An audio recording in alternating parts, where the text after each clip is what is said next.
हाब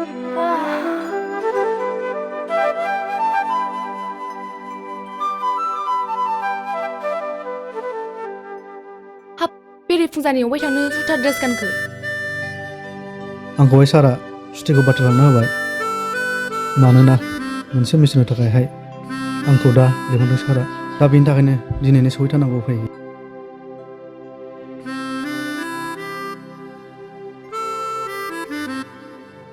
माथो खालामबावनो अनजालि जों जायबो सोरखारि साख्रि मावनो थाङाबाबो उफाय गैया आरो जों थाङाब्ला जोंनि भारत हादराबो गुबुननि आखायाव थांगोन आरो जों जुदि बर्डाराव थायाब्ला नोंसोर मालाय बोरै न'आव गोजोनै थानो मोनगोन गाबनाङा अनजालि आं मिसन जोबबानो सुटियाव फैफिनगोन ना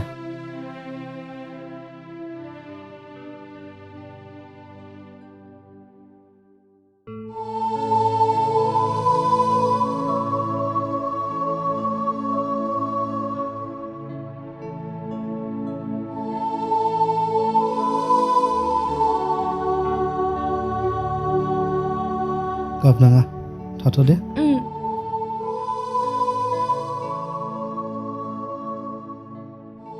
जोंनाव फंबाय जाबाय थ' थांसै नङाबा दा ट्रेना मोननाय नङा जाबायना आदा औ जाबाय थाथ' होनबा दे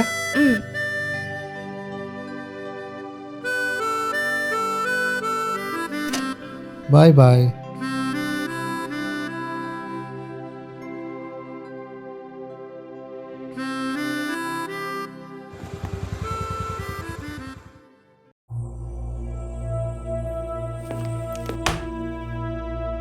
सर टाइगर बोरो आया है कहाँ है? ऑफिस में है बुलाओ उसको। ठीक है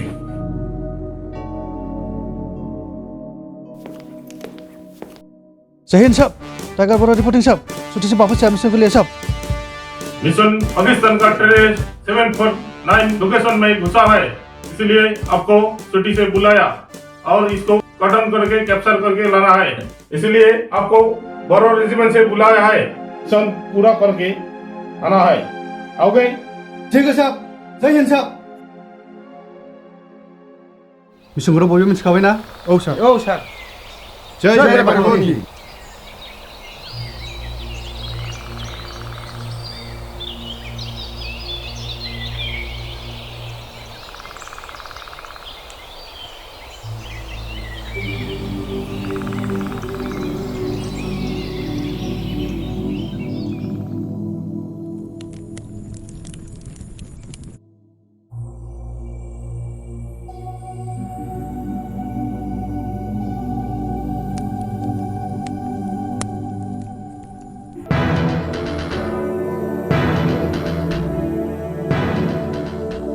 कल सुबह का नाश्ता कहाँ करेंगे? आगे हम लोग का बस्ती है वहाँ करेंगे।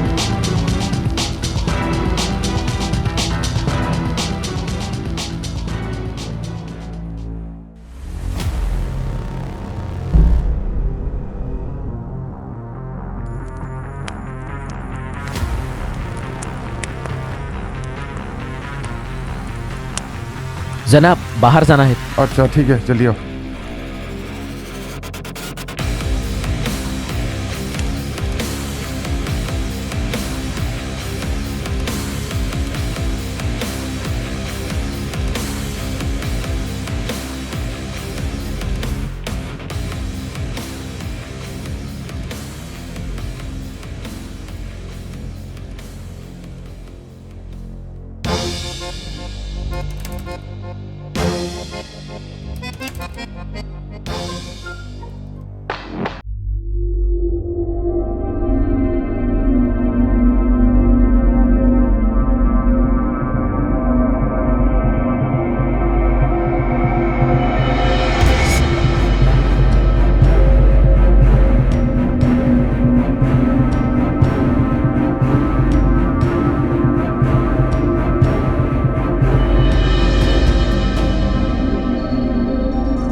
Buktinya,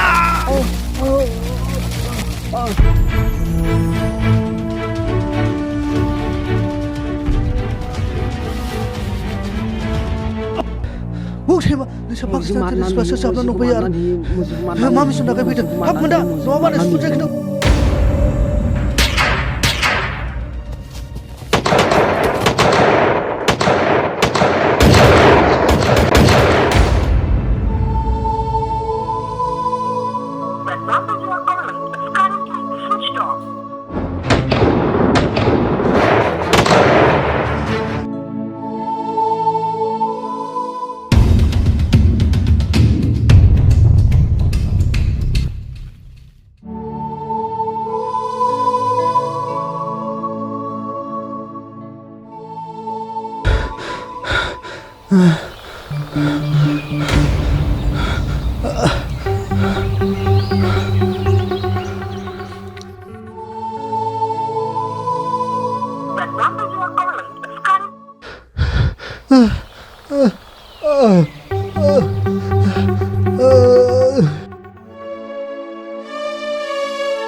मा जाखो सानथामानो जाबाय ना माबा मोनसे जाबाय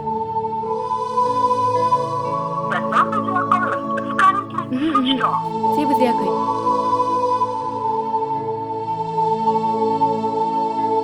बाजै दाबो आदानाव फना नाङाखै नामा नाङाखै दिनैबो सुइच अफसो बाजैया बिसिनि सिनाव फन हरनायाखै नामा हरदोंमोन बिसिनि सिसनावबो नाथाय मिसनाव थांनायनिफ्रायनो कन्टेक्टखौनो मोनाखै